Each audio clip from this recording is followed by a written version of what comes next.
Welcome to the Couples Academy app. The Couples Academy app is your go-to hub for how to do marriage right. Get started with our app today by perusing our amazing features that conveniently allow you to connect. This app is packed with powerful content and resources to help you grow and stay connected. With this app, you can watch our messages, find marriage resources, watch, listen, and read the real-life stories of restored couples, sign up for events, read articles and blog posts, stay up to date with push notifications, share your favorite messages via Instagram, Facebook, Twitter, or email, and download messages for offline listening. For more information about the Couples Academy app, go to couplesacademy.org.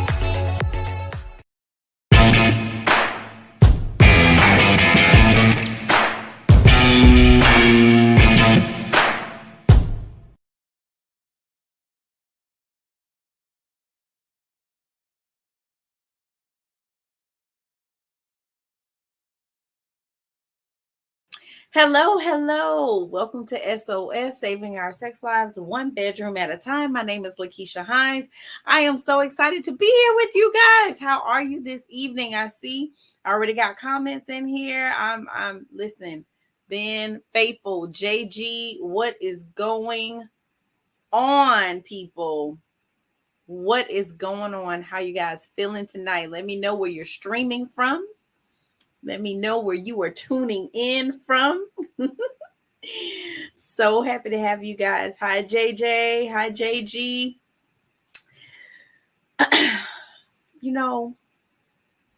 I already know where I'm going next week. And I don't know if y'all ready for it. I just don't even know if you're ready for it. I'm ready. I'm excited. But before I start getting into being all excited about next week, let's talk about this week. What happens when sex does not satisfy? What do you do, people, when sex does not satisfy? So,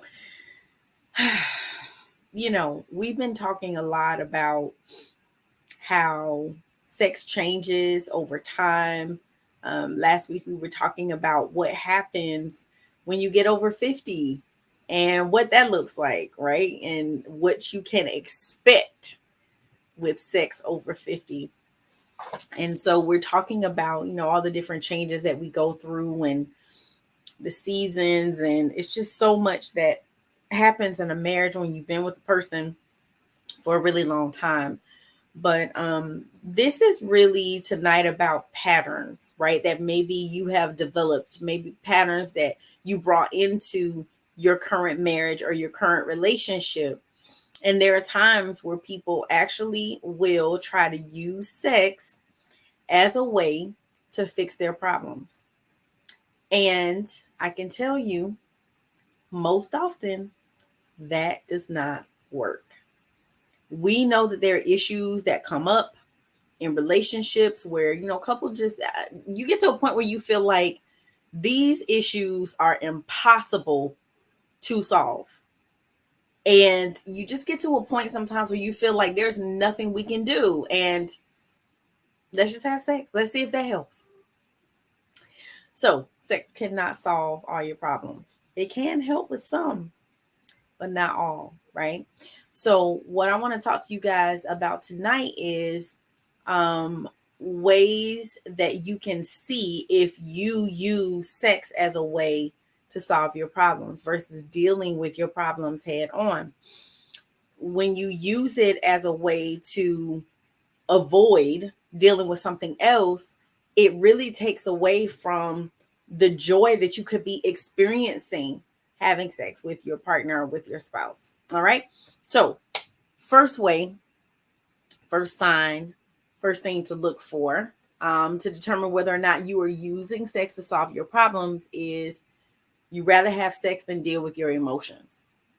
So think about maybe something that happened in your life, maybe the death of a loved one, or, your parents getting a divorce, or you losing a job, or, someone really close to you getting sick or something. Did you have sex on those days? Like, did you actually go home specifically to have sex with your spouse? And then avoided telling them your bad news until way later on after you had sex, you're feeling better, and then you share the bad news. Now, we're not talking about, you just happen to have sex, right? No, I'm talking about being intentional with, I am going home to have sex with my spouse because I'm grieving and I don't want to deal with these emotions. That's what we're talking about. Would you rather have sex than deal with your emotions? That's a sign that you may be using sex to fix your problems. And the reality is, it's not going to fix it. It's a temporary fix. It's a band-aid, right? It's not going to fix it. And it literally is going to give you some temporary relief. And once you've relieved yourself, your issue or your problem or your sadness or whatever it is, it's still there. It's still there. So we can't use it as a crutch. We can't use it as a way to avoid what we have going on. We have to face these emotions head on, figure out how to control them, figure out how to move through them rather than avoid them. All right. So another way that you might be able to identify whether or not you're using sex to fix your marital problems is happiness over horniness. So sometimes people might be horny when they're sad. If you have had these long periods of time where you haven't had like anything major happen and you haven't had the urge to have sex at all, but then when you're happy, you're more social, you're going out, you're doing things outside the bedroom, maybe your brain has made the connection that I need to hold on to this happiness because once the sadness comes, once I'm upset again, it's going to be sex all the time, because the only time sex is happening is when you're sad.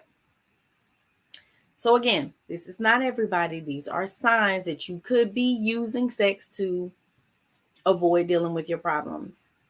So if you're only feeling horny when you're sad, it could be a situation again where you're using sex to avoid dealing with your problems or to try to fix your problems. So again, if you're happy and you're feeling good and you're out and you're not thinking about sex at all, but the minute you get sad and you start thinking about sex, then again, you may have made a connection, program your brain to only want sex when you're sad because it's like a crutch. And it's like anything else. If you're feeling super emotional, do you drink? Do you smoke? Do you eat? Do you do things that are not necessarily healthy for you when you're in a sad place or you're feeling super emotional? And I'm not saying that like sex is bad, but what we're talking about is when it is used to avoid dealing with other emotions, or you're using it to make you feel better when you're feeling sad. There's a difference. What about your spouse pumping the brakes on sex to have a conversation? What if you initiate and your spouse really wants to do it physically? You can tell their body is responding, but they say, you know what? We should really talk.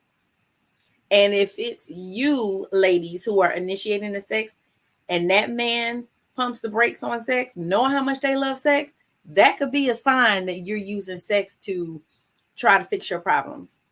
If your partner gets to the point where they feel as if they got to pump the brakes on sex because you need to talk, that is one of the major signs that you might be using sex to fix your problems.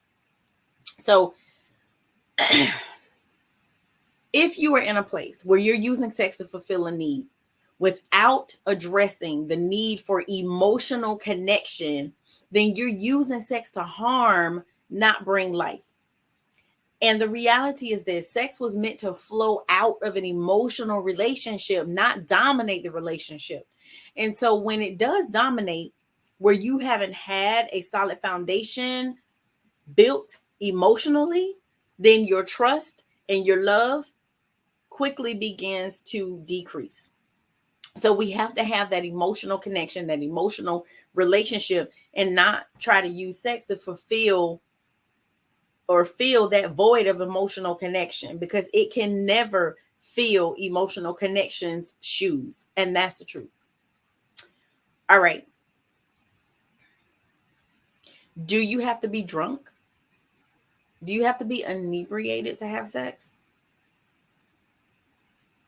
A lot of times we see this a lot, maybe in the dating life, college years or whatever, maybe so, but like, if you mostly have to be inebriated to have sex, then you almost certainly are using sex to run away from your problems, unless you are struggling with alcoholism or you're struggling with some type of addiction, right? Because if you're only having sex when you're drunk, then you're drinking a lot. And so what we can deduce from that is that you're avoiding something or you're numbing something. Either way, you're using sex to avoid dealing with whatever the bigger issue is, or you're trying to numb something. And we got to deal with the thing, because guess what? It's not going to go anywhere. So you got to deal with it. All right. So we talked about being happy and, trying to hold on to that happiness, right? Because if the happiness goes away and sadness comes, then it's a situation where, you're like, okay, I know a lot of sex is going to come. So what about if you're sad, right? First you're sad, then you're horny. So horniness follows closely on the heels of sadness. And so if you've ever heard about the scientist slash psychologist Pavlov, he did this experiment with dogs and how to get them to salivate without being shown food. This Pavlov's experiment is hugely popular in the psychology world. But basically, there is a way for us to condition our brains to start producing sex hormones the moment we feel sad.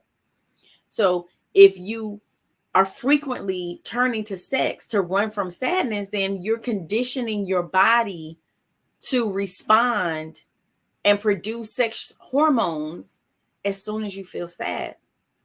And again, what are you doing? Avoiding dealing with the emotions, avoiding dealing with the issues, and ultimately trying to fill a void with sex where something else needs to be there. All right. So, with the Couples Academy family, a lot of you guys are married. Some of you are dating. Some of you are engaged. Some of you are recently single. Some of you are divorced. So we know we have many, many different dynamics, right? So this is more so for singles, the people who are dating and divorced. Do you have a lot of partners, or have you had a lot of sexual partners? Now, I'm not talking about,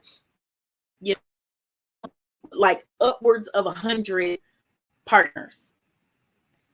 There are so many times where there are people out there who literally just love to have sex, right? That is the truth. Literally just love to have sex. So not necessarily talking about those folks, but for people who have a lot of partners, not because of, they just like to have sex, but they've slept with a lot of people. They could have done it to run away from a problem, or to avoid some type of insecurity, or to avoid analyzing themselves and figuring out why they couldn't have a committed relationship. But the thing is, if you are right with yourself, you most likely are going to end up in a couple long-term relationships, right? That would hopefully keep you from reaching upwards of 100 different partners. And so a lot of times, again, people, will just run through partners, because if I stick around too long, then I'm really going to have to start dealing with my issues. I'm really going to have to start dealing with your issues. I'm really going to have to take a look in the mirror and own my stuff. One of the reasons why people stay single and stay isolated on purpose is because they don't have any accountability partners, right? There's no one there to put that mirror in their face to show them those areas where they need to do work. So they stay single. And so they'll run through a lot of different partners, because if I keep it moving, then I never really have to face or deal with anything real, anything serious, right? It's just sex and I keep it moving and I don't have to make any changes.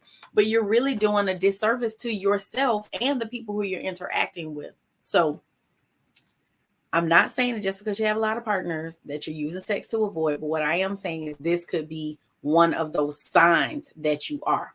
All right. Okay, you guys want to take a quick break and then we'll come back and we'll get through the rest of these. All right. You're watching SOS.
All right, guys, you're watching SOS and we are back. All right, we are talking about what to do when sex does not satisfy, right? How do you know if you're using sex to fix the problems in your marriage or in your relationship? So, the next time that you could be using sex to fix your relationship issues is you avoid having serious talks. Is it uncomfortable for you? And if your spouse comes to you and says, hey, we got some things we need to sit down and we need to discuss, and you start joking and playing around, or your spouse starts joking and playing around, but however, eventually it leads into something sexual. So they're avoiding having serious talks and turn to playfulness and eventually something sexual, whatever that looks like. That could be a sign that they're using sex to avoid dealing with their marital problems. Now, here's another sign. You or your spouse has been unfaithful multiple times. There are some people who literally are just serial cheaters. And if they are serial cheaters, most likely they're using sex to fix their relationship problems. It has been proven that nobody just cheats mindlessly, right? It is a conscious decision that people make to cheat. And so, research has shown that women, for the most part, will cheat as a direct response to something that happened in their relationship or something that's not happening in their relationship. And so if the majority of your relationships or your partner's relationships have ended because of infidelity, then most likely they are turning to sex with other people instead of communicating their wants, needs, wishes, desires to their partner, to their spouse. Okay. Maybe you're in a position where you're afraid to stop having sex with your spouse because you're telling yourself that if I don't do it, they're going to go somewhere else. And you know what? Maybe they will. But maintaining sex with someone just to keep them from going somewhere else misses what God ultimately designed sex to be. I mean, I just know how powerful it is to honor your spouse with your sexuality without it being controlled, without it being manipulated, without it being coerced, right? That it's freely given or received. All right. Another sign that you or your spouse, significant other, partner may be using sex to fix problems if they have gotten angry when sex was turned down, or if you got angry when your partner turned you down.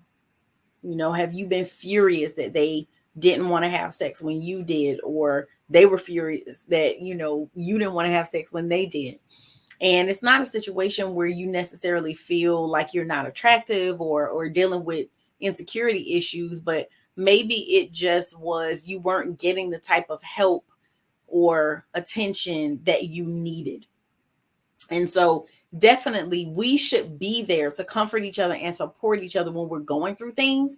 But our spouses are not obligated to enable us if we're using sex to avoid problems. Like, they don't have to do that. They're not obligated to do that. And the reality is this: sex was meant to be a gift to reflect God. We know that the power of sex is like profound, and God created it that way. He created it to be that way, but we can easily turn sex into something different than what God meant for us to experience when we use manipulation, when we use coercion, when we use entitlement. That is not God's design for sex between a husband and a wife, for it to be coerced, manipulated, or you having this sense of entitlement. He meant it as a gift to reflect Him. And that should look like love, intimacy, vulnerability, connection, and joy, not coercion, manipulation, and entitlement. I'm going to say that one more time. God meant sex to be a gift, to reflect Him. And it should look like love, intimacy, vulnerability, connection, and joy. It should look and feel and sound like love, intimacy, vulnerability, connection, and joy. All right. Not coercion, not manipulation, not this sense of entitlement. Because you really want to turn your spouse off, try to manipulate them. Try to use entitlement to get them into having sex. All right. Have you ever felt, not ever, do you consistently feel sad after sex? Do you consistently feel sad after sex? If you have had sex under any conditions other than when you feel happy and stable, it's likely that you're going to feel sad afterwards. But if you're feeling that way often, frequently, regularly, it could be because sex is being used to escape your problems. And that can lead to feelings of guilt, because again, sex is supposed to bond us and bring us closer together, not make us feel sad. So when that happens, when you use sex to escape your problems and you feel sad after sex, now in essence, you've tainted something that should be cherished. And if your experiences end in disgust, sorrow, shame, something is wrong. Something is really, really wrong. And you continuing to engage is only going to make it worse and makes it almost impossible to heal from whatever it is that is causing this emotional breakdown in your relationship. It also leads to confusion.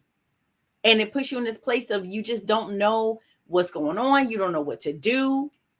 And so if sex is creating more heartache and confusion, then it may be worth it to pump the brakes on it. It may be worth it to take a pause, have a sex fast until we can get that emotional connection tightly rebuilt.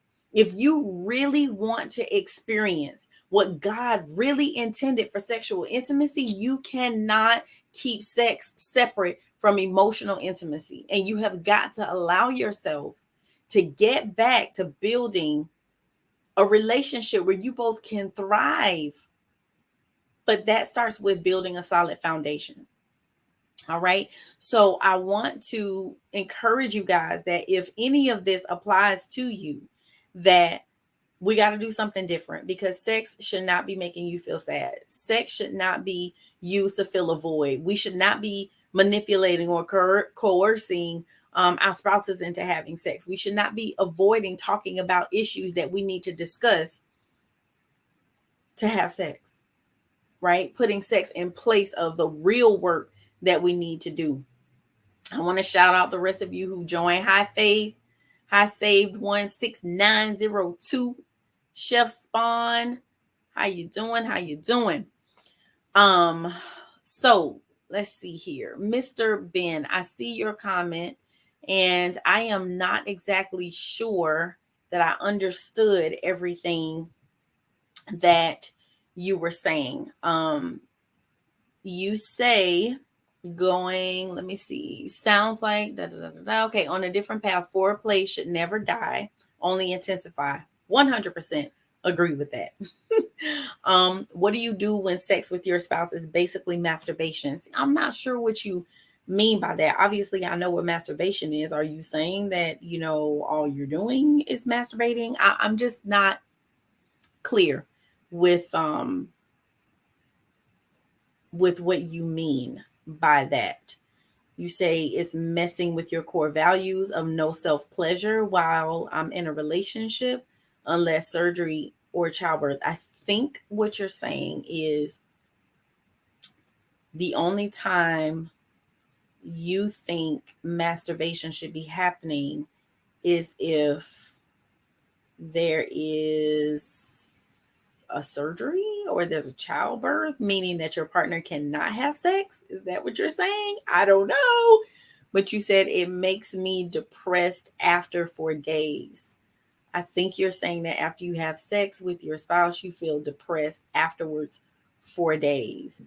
So again, I'm not clear 100% on what it is that you're saying. But definitely, if you are saying what I think you are saying, then it could be a situation where sex is being used to avoid the bigger issues, to avoid the problems. And sex is never going to fix certain problems that you have in your relationship. And so if you're feeling sad afterwards, is because you're not dealing with the core issues. You're not dealing with really what is the root of what's going on with your issues, and sex is just being used to try to numb something or avoid something. And again, it's never going to work. JG, you say often me and my husband end up having sex after tearfully discussing his infidelities. He probably wants to console me that way. Somehow it does feel genuine though. It can be genuine. And, it is a way of wanting to connect, especially when you're feeling disconnected, when you're having conversations about infidelity. That's like probably one of the most disconnected times you guys can be, because, the betrayer wants to detach from the memories of those actions, and the betrayed oftentimes wants to detach from the betrayer because you are the one who's making me feel what I'm feeling right now. So it makes sense, everything that you're saying. And, I would ask him, is that how he's trying to console you? And if the answer is yes, then you got to ask yourself, is that what you want? Does that work for you? Or do you need to be consoled in a different way? How's your emotional connection? How's your mental connection? How's your spiritual connection? What is that looking like? And what work have you guys done to try to resolve all of the hurt and pain that has come from infidelity? Sex is not the only fix. It helps, but it's not the only fix. And more to come with that. And so JG, you go on to say, okay, so he's using sex to avoid the tough conversations. Maybe. I don't know. I'm not sure. I definitely would need more information, but I would start with asking, like, why do you, and is he initiating sex? I think so. So why do you initiate sex after we've had a difficult conversation about infidelity? I would ask him. Chef Spawn, you say, what if that's the only time you both enjoy the time spent and there is no arguing? Again, deeper issue, deeper relationship issues. That should not be the only time that you guys are enjoying each other. Like, we should be able to enjoy each other inside the bedroom and outside of it. So what's going on where there's a disconnect there where sex is the only time that you're enjoying spending time together? JG, you say, when I found out about my husband's affair, we had more sex than ever. I guess I was using it to avoid the situation. Sex has always brought us closer. Yeah. Yeah, JJ, for sure. And that is a natural response. Many times couples do this, and it's done for multiple reasons. Sometimes there has been a drought, and so you tell yourself that, well, and maybe your spouse even told you that, yeah, I stepped out because we weren't having sex. So you feel like, okay, well, let me just give them all the sex, let me just get hypersexual, thinking that if I do that, they won't step out again. So that's being done out of fear. That's not being done out of desire, right? It's being done out of fear. Additionally, it could be, I'm trying to sex you so good that you don't think about this other person. Again, typically doesn't work. And so, yes, many times it's done to avoid dealing with the deeper issue, right, of why the affair happened in the first place. And we have to deal with that. You cannot avoid dealing with that if you truly want to heal, if you truly plan to have a healthy, happy, successful marriage. You have to deal with the issues, and sex is not going to make your previous issues magically disappear. If anything, it causes more confusion. And yes, you feel connected in the moment, but guess what? Then the same issues are still there after you have sex. So it's not the fix, it's a band-aid. Saved One says, sex should not be compared to your soul ties. We chosen our spouse, don't force them to be like those of your past. Communication is key component to your success, not sex cess. I love that, Saved One.